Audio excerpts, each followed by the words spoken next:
Welcome to the Power of Your Voice podcast with your host, Johnny Gorky. You have the power to overcome challenges and fears. Let my voice and the voice of many others show you how to transform these challenges into opportunities. To learn more about future podcasts and read episode show notes, check out my website at www.thepowerofyourvoice.com.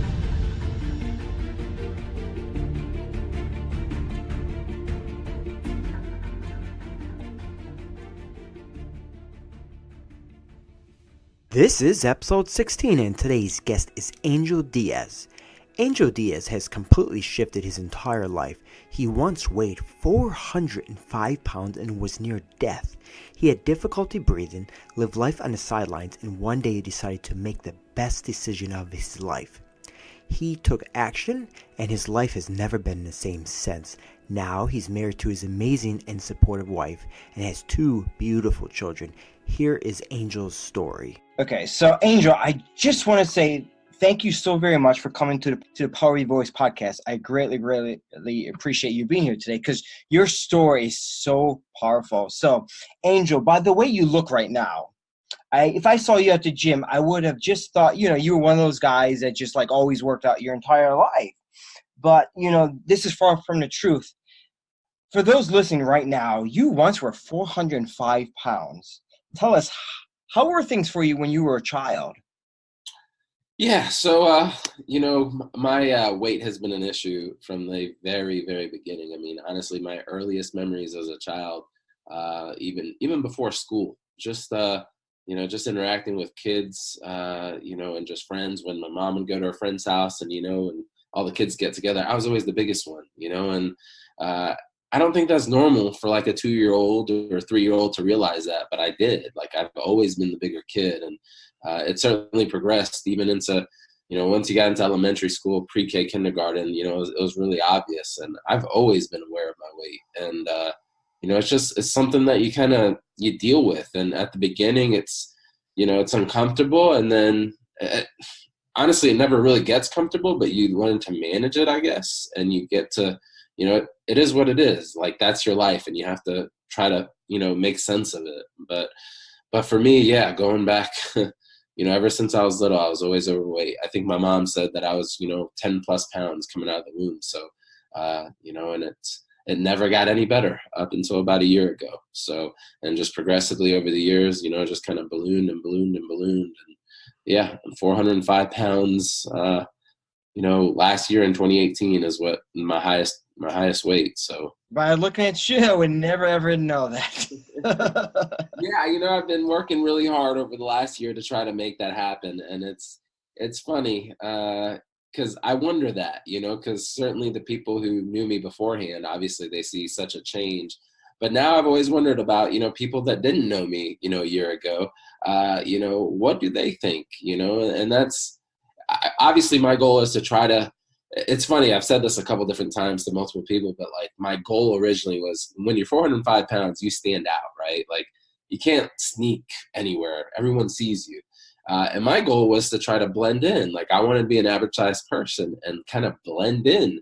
I didn't want to stand out anymore. And one thing I realized though real quick was, yeah, I was losing weight, but to everyone who knew me before, I was standing out even more now because all they saw was all this weight gone, and they're like, man, like what's happening to you? I'm like, listen, I'm just trying to be normal, an average sized person, but now everyone's seeing like what I'm doing, and it's like I'm sticking out like a sore thumb even more. So and eventually I realized, well, once I start interacting with people and meeting people if you didn't know me before, then hey, I eventually will be able to blend in. Yeah. So No, I wanted to ask you a question because I think this is very important, especially for being a kid, going back to your childhood, being overweight, especially in this day and age, there's a lot of young kids who are really overweight. How were you able to deal with like the bullying, and how did you overcome all that? Because I'm sure that was very challenging when you were a kid. Yeah, certainly so. I guess there's two ways to answer that. For the first, I guess the first way I'll talk about that is as a young kid, like football was like a huge part of my life. I just enjoyed it. I played it. Part of that, I think, just stemmed from the fact that I was a larger kid.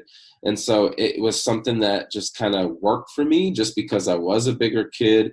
And I had the ability to play football. I had the size to play football. And so why not utilize this thing and do something good with it? So through football, it did kind of help significantly eliminate some of the bullying stuff because people saw me as a football player. I was able to kind of relate a little bit with other kids, and a lot of people saw me as a big kid, and so they maybe wouldn't mess with me. But as I got older into like middle school, high school, and even further, into it all, like bullying certainly happens, and it never really stopped. And for me, honestly, I just tried to ignore it.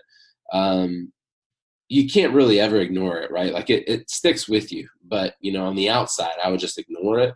But I promise, I can recall so many different times in my life, specific events where someone said something, even a total stranger I've never knew, just literally drove once in Tallahassee. I was with my girlfriend, my friends, we're coming back from a football game. I can tell you exactly what the guy said, just driving the car right by, and it's like, I shouldn't remember that. That happened like 12 years ago, and it's just a 5 seconds of my life from a person I never will see again, but it stuck with me, So yeah, it's tough,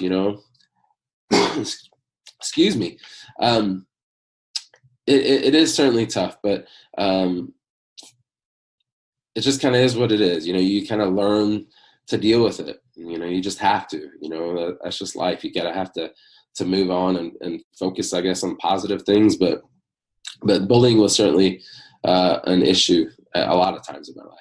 So what advice would you give to somebody who might be listening to this podcast right now who's struggling with being overweight, and they might be younger, maybe they're a parent and they have a kid who's overweight and they're, they have to deal with their kid being bullied at school.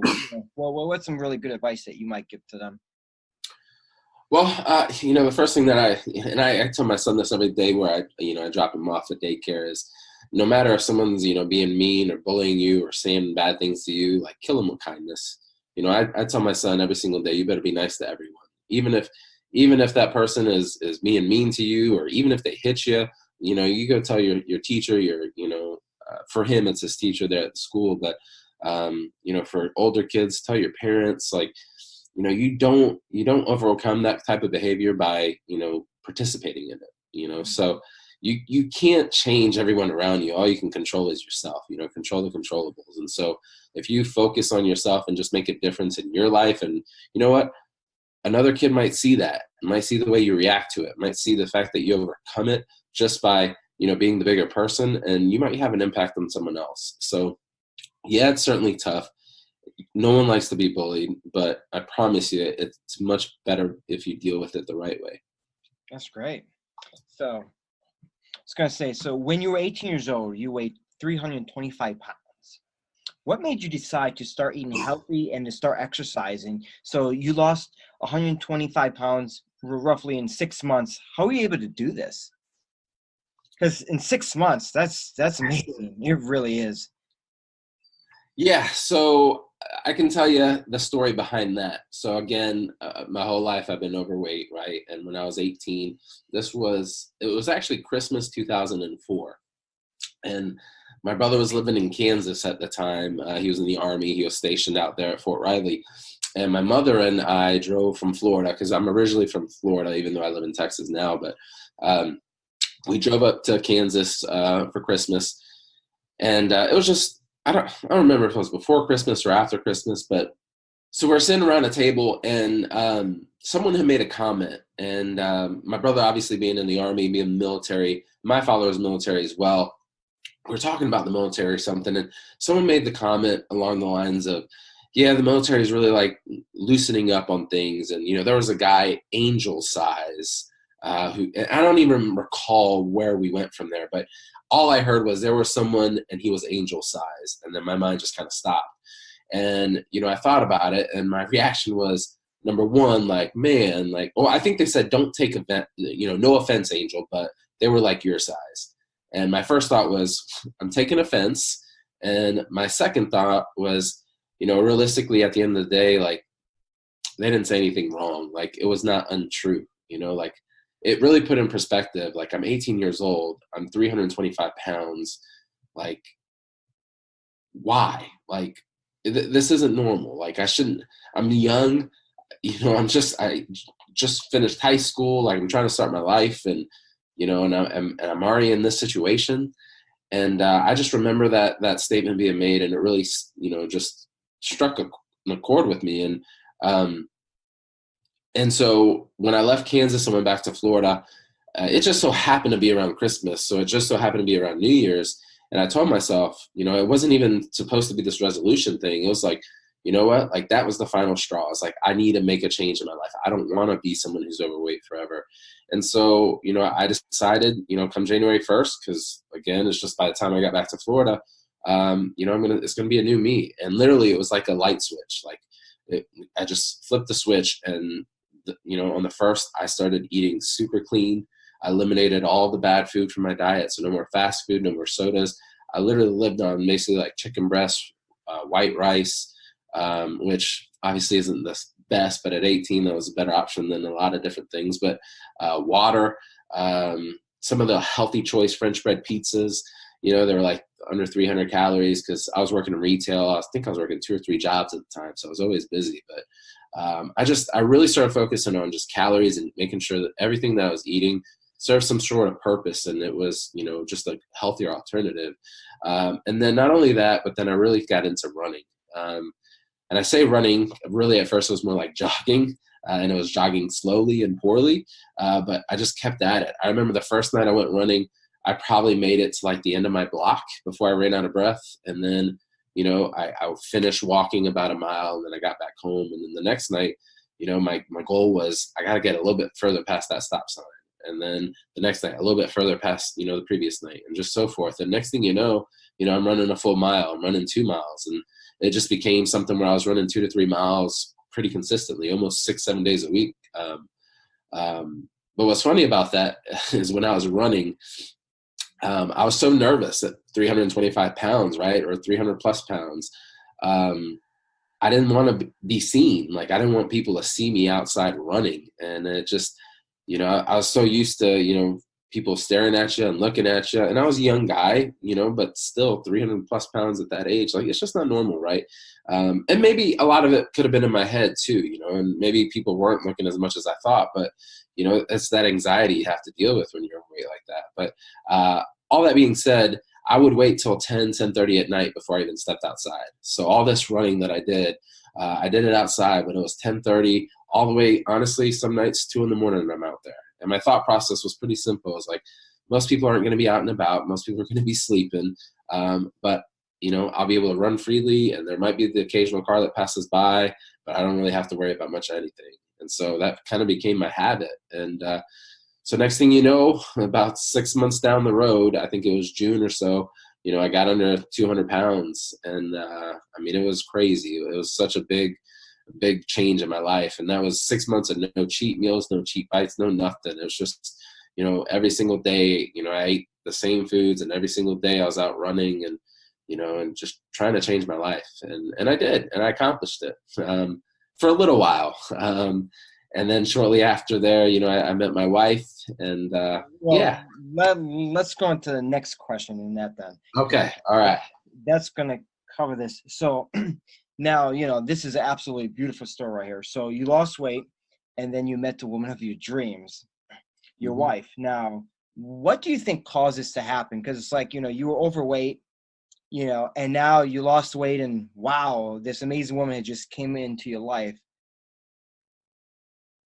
Yeah. So, I would be lying if I said that, part of, probably my motivation to lose weight was, to certainly get involved in a relationship. And I've had girlfriends, even overweight, but, being 18, like, you're starting to become an adult. And, so that was certainly a motivating factor for me too, was to get healthy, not only for myself, but, for relationships, and to find, a partner in life. And so, and when I met my wife, she didn't know me at 325 pounds. Like, I lost all the weight. We met over that summer. It was probably July or August, so probably right after I lost all this weight. And it has, when you lose that amount of weight, like, it has such an effect on you, not just physically, but your confidence levels, mentality. Like, there's just so many changes. It's hard to even describe, but I know, I can assure you, number one, had I met her before I lost any weight, first thing is she probably wouldn't have found me, as attractive, honestly. And even if she did, I bet you my confidence levels wouldn't have been there. I would have never spoken to her. I would have never, even thought I had any sort of chance, at dating her or anything like that. But luckily, everything kind of lined up and I was able to meet her. We started hanging out. We started dating.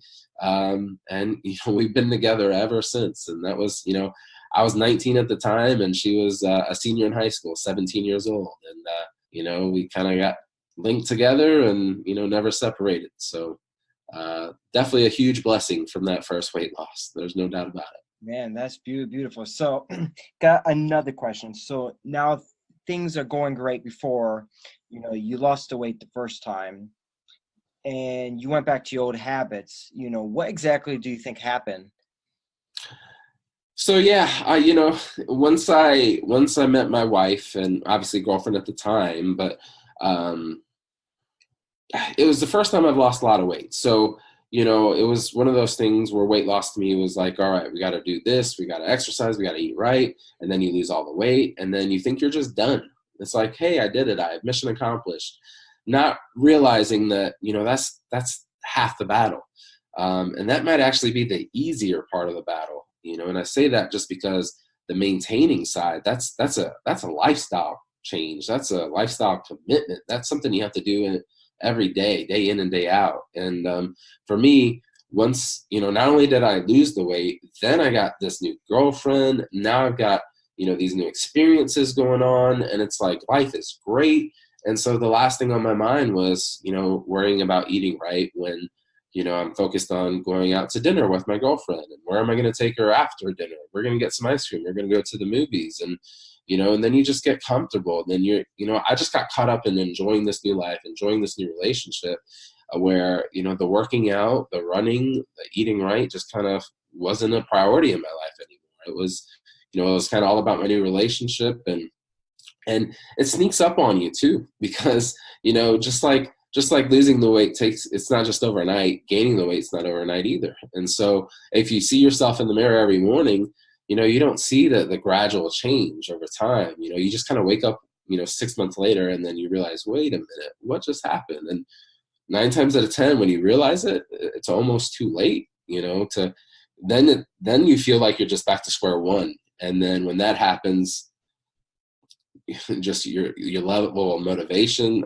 everything just kind of gets affected. And it was a stark reality. It was kind of like, man, like I lost all that weight. I knew how hard I tried and all the effort I put into it, and I'm back to square one. And honestly, it just felt like such a big hurdle to climb again that it didn't seem like it was a possibility. It really didn't. I remember reading your thing. So one day, one of your friends, they sent you a group text. So tell us about that group text. Like, how did that affect you?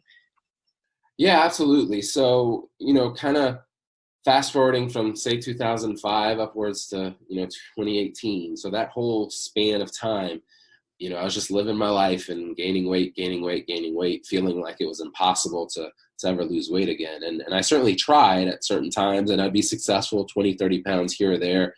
And then within after a couple of weeks, it would just all come back on and even more weight. But what really kind of sparked everything this go around was it was January of 2018, so just a little over a year ago. I've got a really close group of friends who we're in a group chat, if anyone's familiar with GroupMe.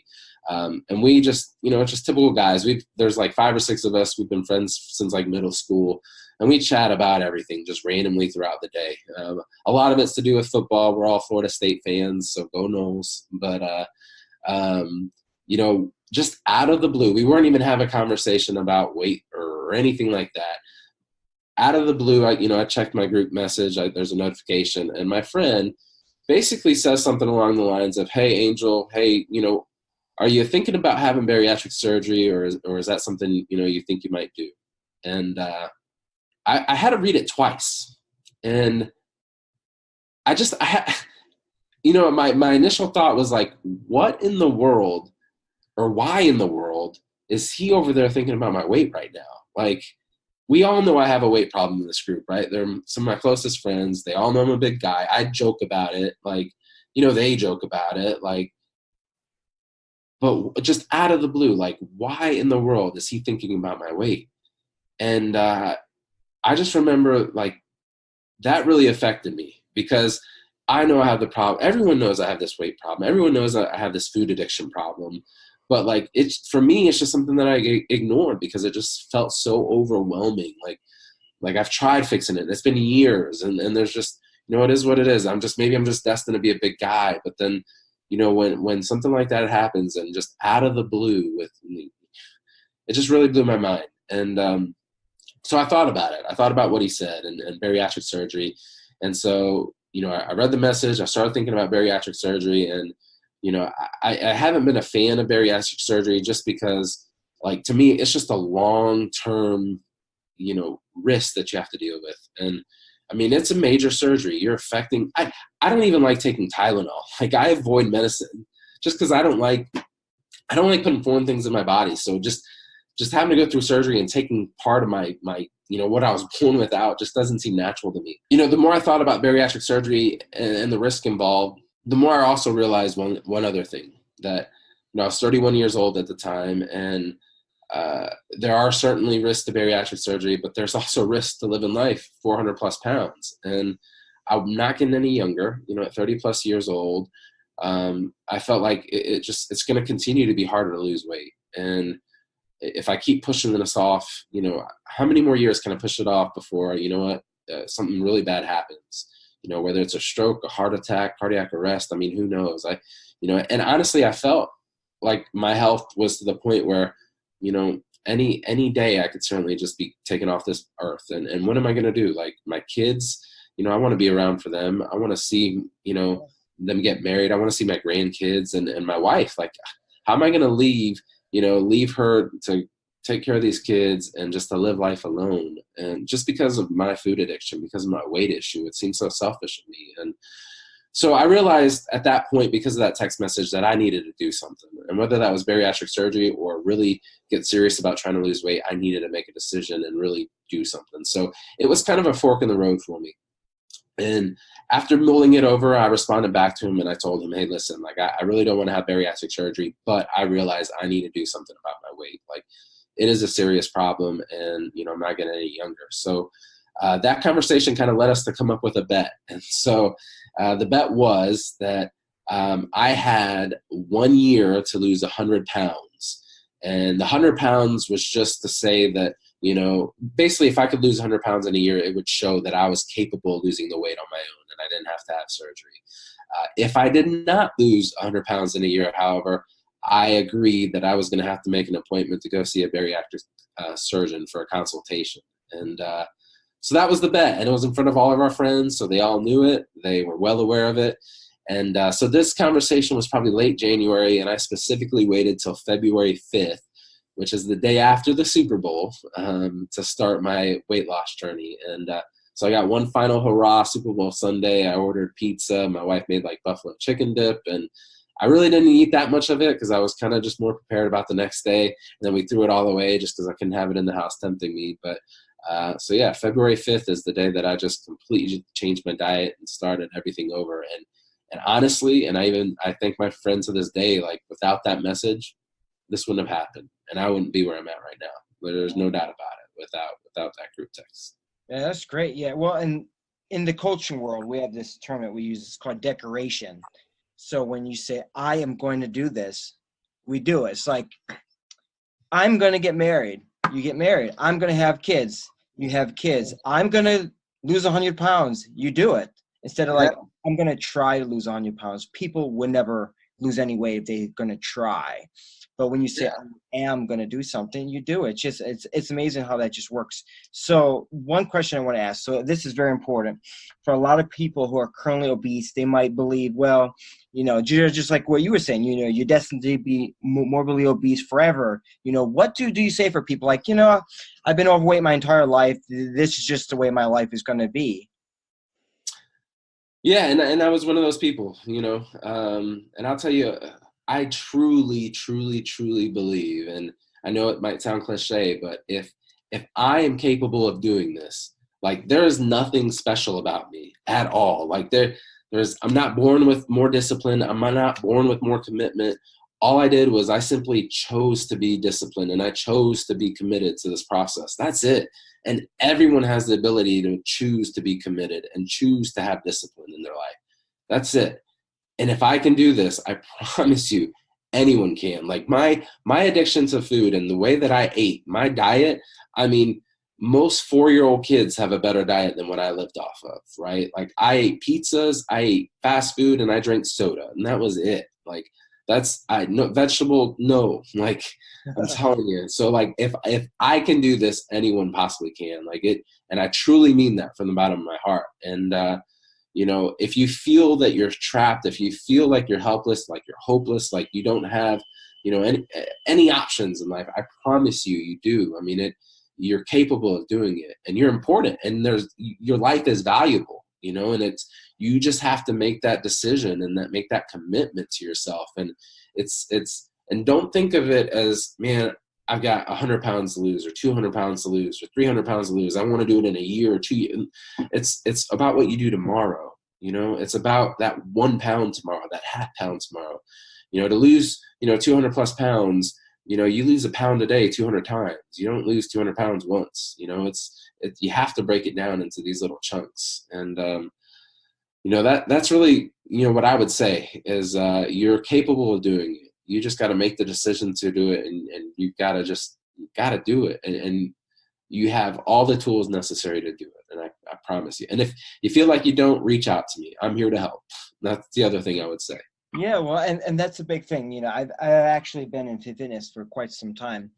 And, for a lot of people, it's like my goal is to lose 5 pounds. They lose 4 pounds and they beat themselves up because they didn't lose 5 pounds. But you got to celebrate each pound that you lose. I mean, because that's a major win. It's like, and everybody's body is different. Some people are going to lose weight quicker than others. You just have to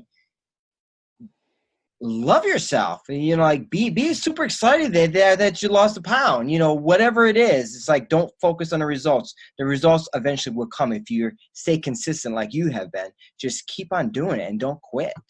No, exactly. And like, you have to trust the process, like, and trust that what you're doing is going to work. And sometimes, I promise you, there's been plenty of days where I wake up, because I'm someone who weighs, I like weighing myself every day, but I also know that the scale, isn't going to be truthful every day. And, but there's been plenty of times where I've gotten really mad at the scale because it didn't move, but then you know what?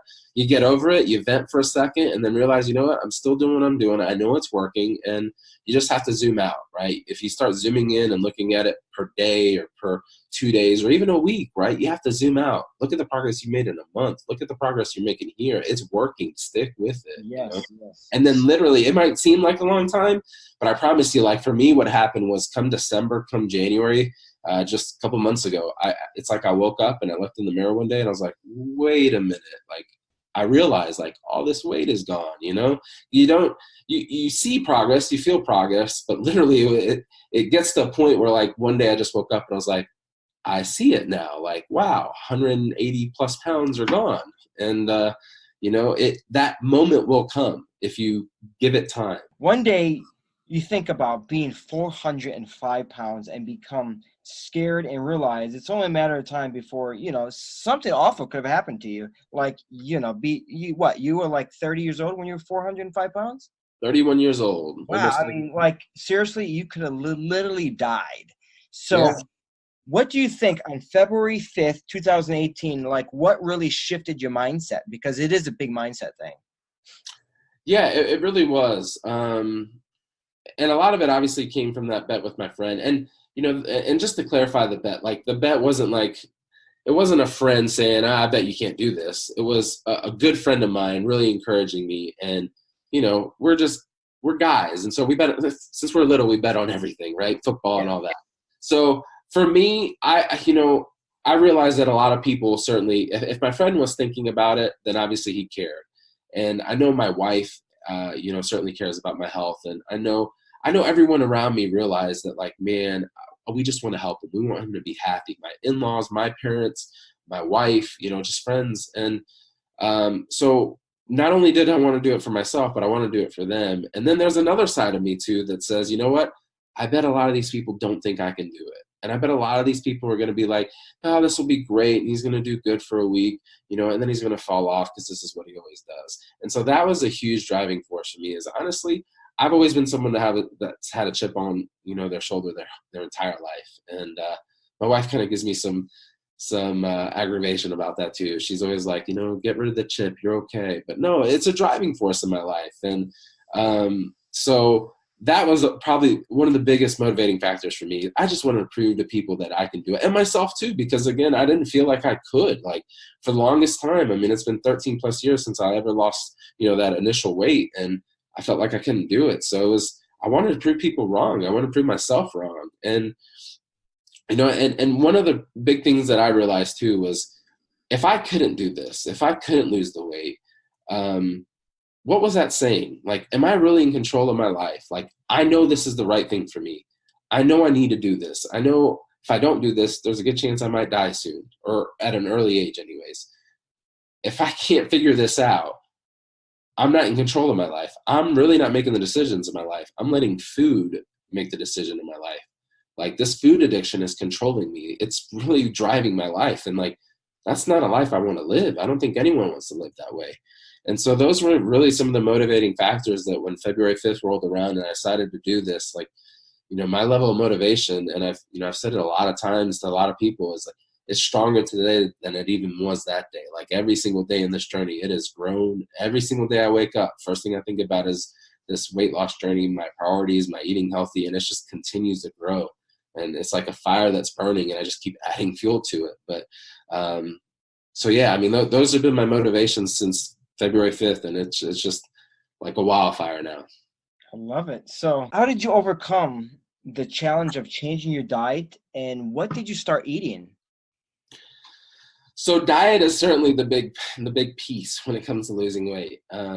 It's 80 to 90% of the game is your diet, right? You can't outwork a bad diet. Like, our bodies are just so efficient. If you think a Prius is really efficient on gas, our bodies, make those things look like gas guzzlers. So you can't put bad fuel in your body. So when it comes to my diet and what I did, I focused on three main things. Number one is calories. I strongly believe that, calories are king. And so I track calories via MyFitnessPal, or obviously any app will do, or any way to track your calories will do. But for me, I just had MyFitnessPal available, and it was just easy. So I focused on eating 1,500 calories or less on average. And that was my goal. I knew if I could eat 1,500 calories, that I was going to lose weight just based on my resting metabolic rate. And, I just needed to be in a caloric deficit. So that was my first priority. My second priority was eliminating any sort of added sugars, and even artificial sweeteners too.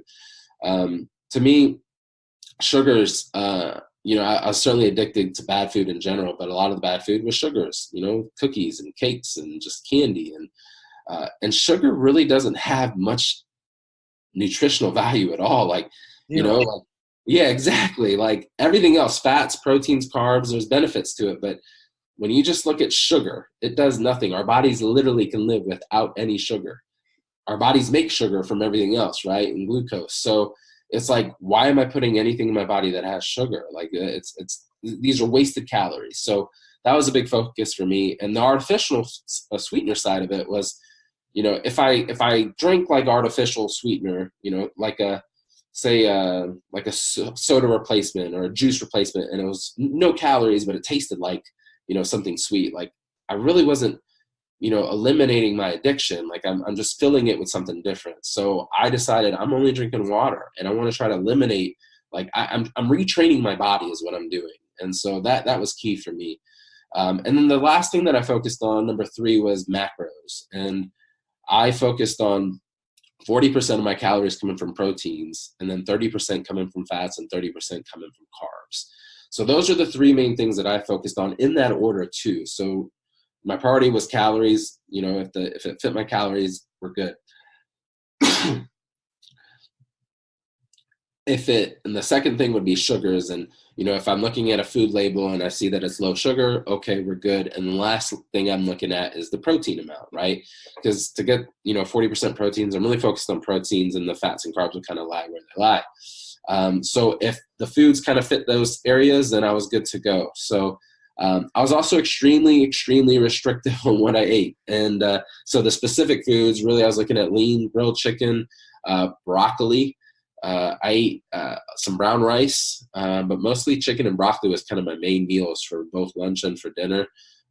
Breakfast times, I would do just plain eggs, not even milk, eliminated milk, because remember, only drinking water.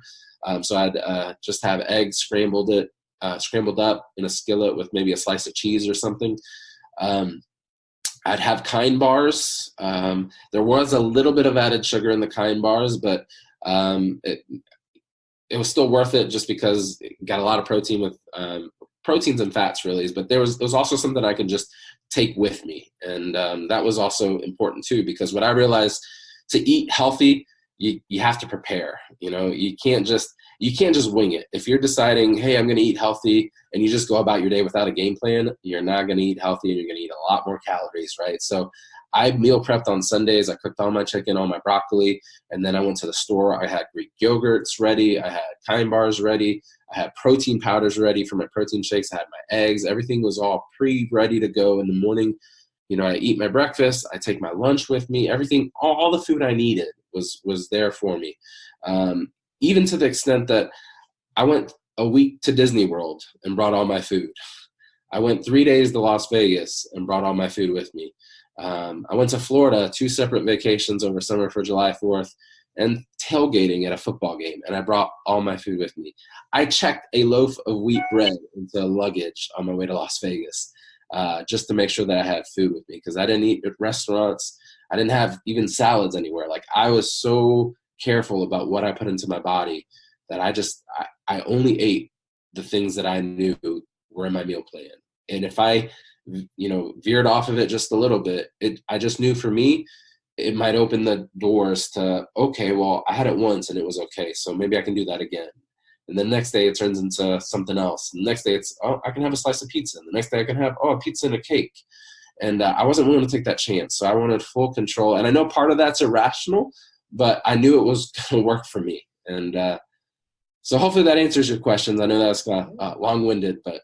Yeah, well, I mean, that's the thing. So you had a decoration. You say, I'm going to lose this weight. Then you had a plan. So you follow through everything. And then you had the action. And when you do those 3 things, you're going to get it. Oh, absolutely. Absolutely. So kind of going back to before, like, how did you even get the courage to step outside and get out of your comfort zone and get yourself into the gym? Because, for some people who are overweight, they're like, I want to go to gym. I know I need to go to gym, but, I'm so worried, because honestly, I've being in the fitness industry, you work with people and people like, yeah, you go to the gym, and honestly, people are attractive. People look great. They look hot. Yeah. And, you're going in the gym and you don't feel comfortable. So that's one reason why people don't go to the gym. How are you able to get yourself like, you know what? I don't care about how people look. I'm going in here because I'm going to do this. I'm going to lose this weight. Yeah, that is a great question. And I certainly had anxieties with that for sure. And to the point where, I started the whole journey February 5th, and I actually didn't do much exercising at all for the first month or so. It probably wasn't until the very end of February, beginning of March, where I even started jogging, and I did that outside. And again, I waited till really late at night because that's what I was used to. And I started doing that for a little bit, and it probably took me 2 to 3 weeks, and I finally ran 1 mile, and it was probably like 13 minutes or something. But I felt great about it, and slowly I just built up some confidence, and it ended up being like the end of May. So I've been running probably 2 miles, 2.5 miles, probably 4 or 5 times a week, slowly, but they were getting done. And then I started feeling good about myself, and by the time that I signed up for a gym membership, I had lost 88 pounds. So I was at 317, 300 something like that, 315, something like that.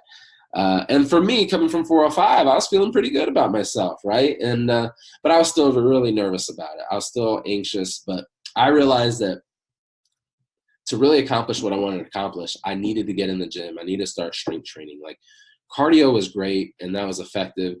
But what I really wanted to do and what I really want to focus on is transforming my body, not just cardio, not just getting slimmer, but I really wanted to build some muscle mass. And you have to strength train to do that. And so I told my wife and I said, hey, listen, like I really want to get a gym membership.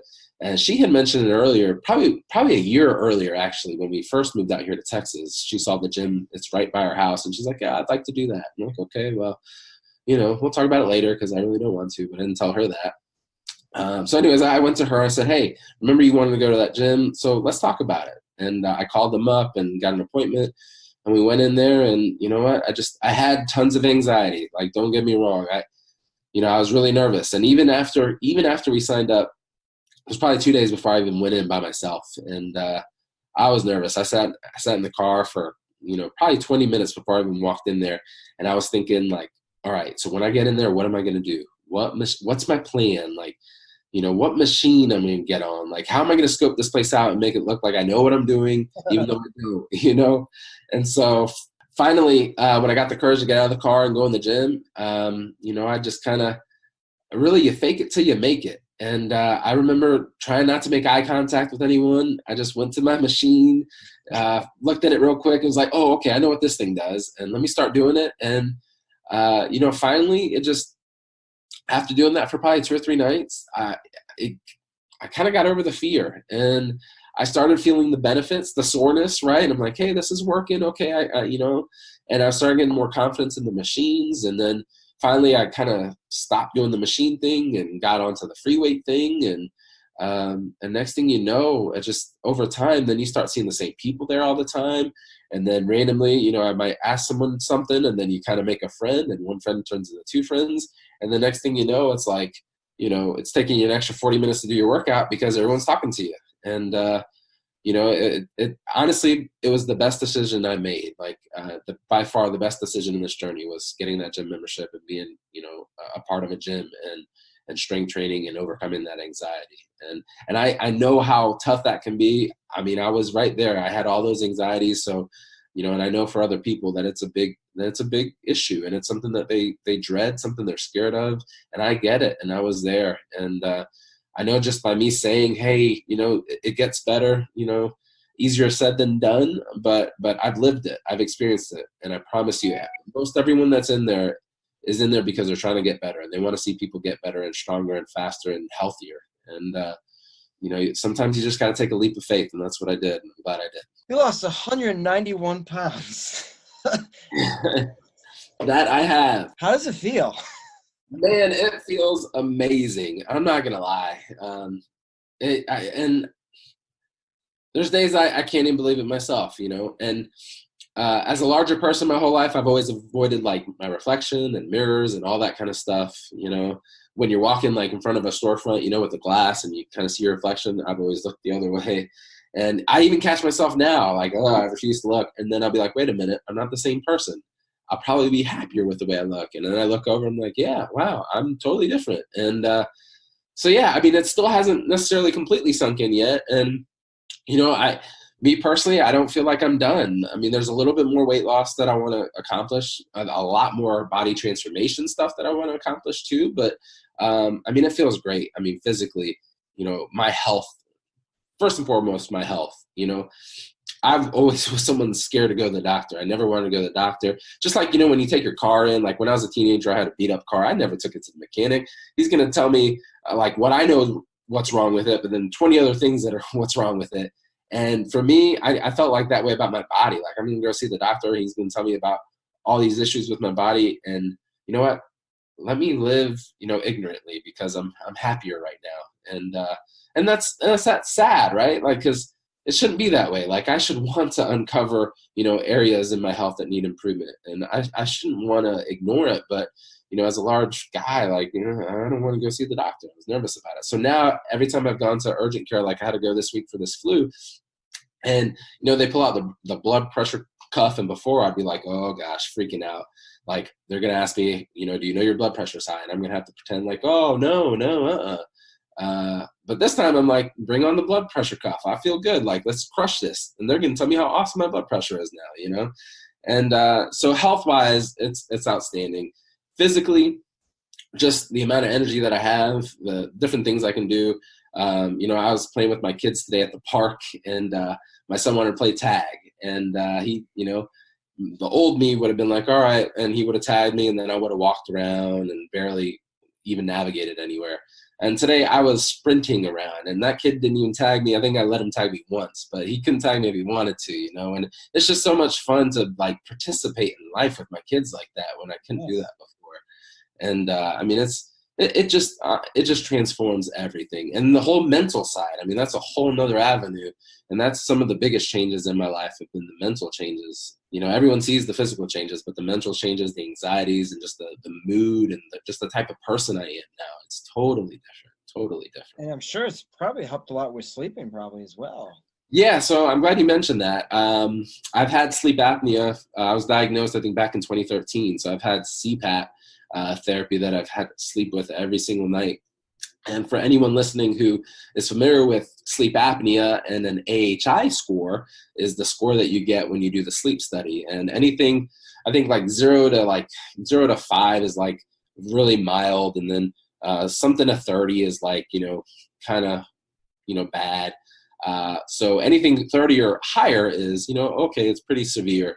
And I got a score of 163, meaning that in 1 hour, I stopped breathing or didn't breathe enough 163 times in 1 hour. So that puts it in perspective how bad my apnea was. And I can happily report that I have not slept with a CPAP machine in probably a month and a half now. And I wake up perfectly fine, well rested, no headaches, none of the symptoms that I used to have. So pretty much losing the 191 pounds has cleared my sleep apnea. So that's been a huge change in my life. Now, I don't know much about sleep apnea. So like with a score that high, like literally, does that mean you could die in your sleep? Absolutely. It's certainly possible. A lot of people have. So, a score that high is definitely not a common thing. I remember when I went to get fitted for my mask and the guy saw my score. He's like, how are you even awake right now? And he's like, that's the highest score I've ever seen. I've been doing this for 10 plus years. So yeah, there's a lot of bad things that happen with sleep apnea. When your body's not breathing like that, it just puts so much extra stress on your heart, on your lungs, and just your body in general. So you get all this CO2 buildup because you're not exhaling it. It's just so much added stress. Your oxygen levels in your blood should never really go below like 95%, and really it should stay like 98% or higher. And mine got down to like the high 60s, low 70s, which that's really scary stuff. It's plenty of people have certainly passed away from it, and it's normally it's something that, especially if you have an underlying health issue as well, heart disease, and then you combine it with sleep apnea, that's just a horrible mix, so it's certainly possible. So yeah, so I'm sure, some people overweight, they're just overweight and they're not even thinking about going to the gym. Then they get to the point where they become obese, and then they get, pretty big, and then they can start to have these kind of health issues. So were you having to start to wear, like, at night you have to sleep with a mask on to breathe, or what exactly? Yeah, ever since 2013, I'd had the whole full face mask on, like I was a fighter pilot, right? And the little tube go into the machine, and it would just force air into my lungs. And so yeah, I have to sleep with it. I travel with it. Yeah, it's not the most comfortable thing in the world, but it's certainly beats not breathing at night. It's something that I had to deal with, and so now I no longer have to. And it's it's such a change. And some people get sleep apnea not because of weight, but majority of people, it's because of the added extra weight that you have, the added pressure down that closes your airway. So for a lot of people, losing weight can certainly cure it or fix it. And for some, not necessarily the case. It could be more genetic, and it just could be you have smaller airway. But luckily for me, it has been something that's been able to get cured because, of my weight loss. On a serious note, like I remember when I went to college, we had this guy. He was really nice. He worked in one of the offices. He was probably at least 400 plus pounds. Yeah. Right? where like this guy, he used to drink like these 2 big containers with soda. It must be like 64 ounces. He drank like 2 of those. Every time I saw him, he was drinking those. And one day he actually died. We found out, like, I didn't see him anymore. And yeah, I found out he died. And being overweight, he was on those breathing tanks. And I never really understood why. But going back to what you're just talking about, he's probably in the same shape as you once were. Yeah, no, absolutely. That's scary. It's real scary, and it's real. And for me, I work in a rehabilitation hospital. So I work at a hospital, and a lot of this kind of scary disease stuff that you hear about, I actually see that on a daily basis now. And, to see people in their 40s and 50s with the stuff that you just read about online or hear about, and you see people actually live in it and experience it, that really will do something to you as well. It really kind of was an eye-opener for me as well. Like, I don't want to be in this position in 10, 20 years, if I even make it that long.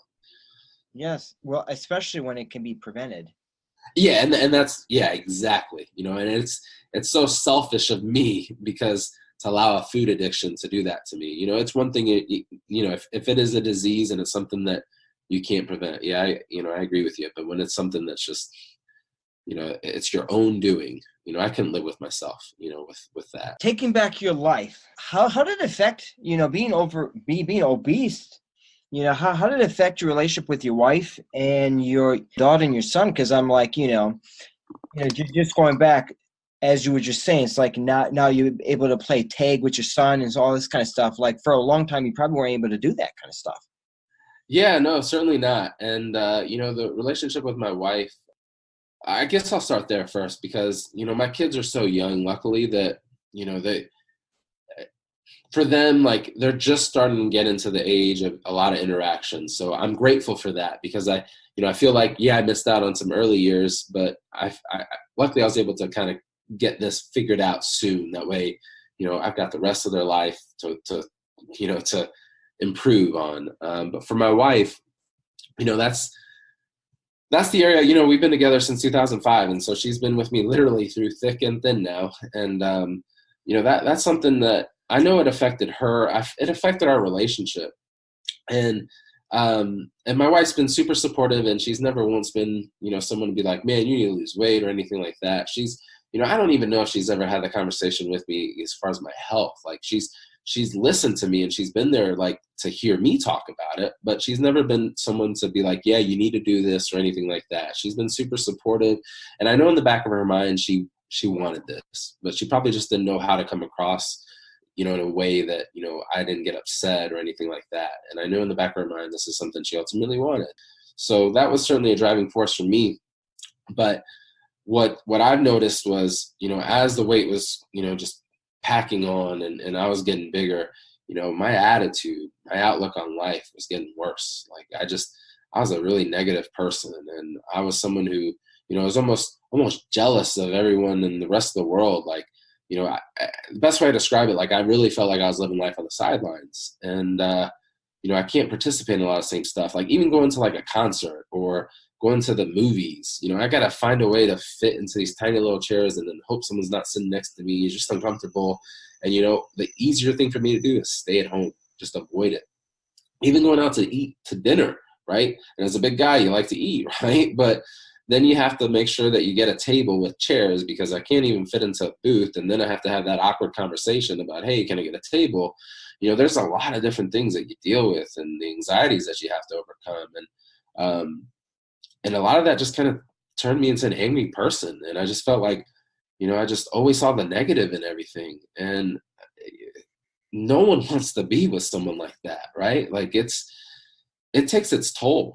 And I thank my wife every single day for, putting up with me and, and never really getting frustrated with me and understanding, I guess. But she shouldn't have to deal with that. Like, she's amazing, but so I'm just glad now that, now through these changes, my mentality has changed, and I am such a happy person now. Like, I wake up happy, I go to bed happy, my outlook is positive. Like, it's just, it blows my mind. Like, I didn't even realize I could be this type of person, and now I am this person. You can be that for her, I can be that for me, for my kids, and for her. And now, like, I'm giving her the best version of myself finally. I love it. Okay, so this is a really important question. So for all those listening to this podcast right now who may be struggling with being overweight, being obese, or they have a family member who's overweight, that kind of thing, what are 3 things that you would like to tell them? And what do you think, I should say, what do you want people who listen to this episode right now to take away from this? First thing I want you guys to take away, if you're listening to this, whether it's you or a family member or anyone else, like, you got to want the change for yourself first and foremost, right? One thing that, that I realized was, when I stopped to think about, like, why did it work this time, right? Last 13 years, I've tried losing a little bit of weight and it just never stuck. But why did it work this time? And I found this motivation that I never really quite had before. And people in the past would be, hey, you should try this diet, you should try that diet. But I never really wanted it as bad as I thought I wanted it. That's what it boiled down to. So you can't make someone lose weight, right? Someone has to make that decision for themselves.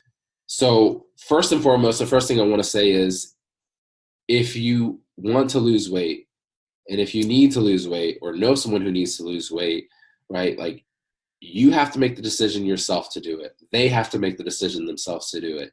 And if you haven't been successful yet, then honestly, you just have not found either enough motivation, or you truly don't want it as bad as you think you do.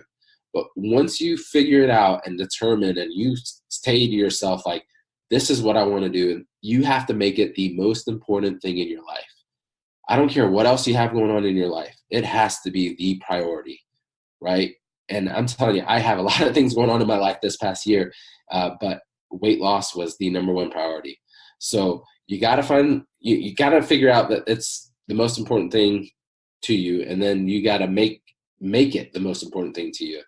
And then finally, like, you just have to do it, and you have to do it day after day after day. It's a matter of being consistent. And, I always say that, like, if I were to challenge everyone to eat healthy for one day, 99% of the people can blow that goal out of the water.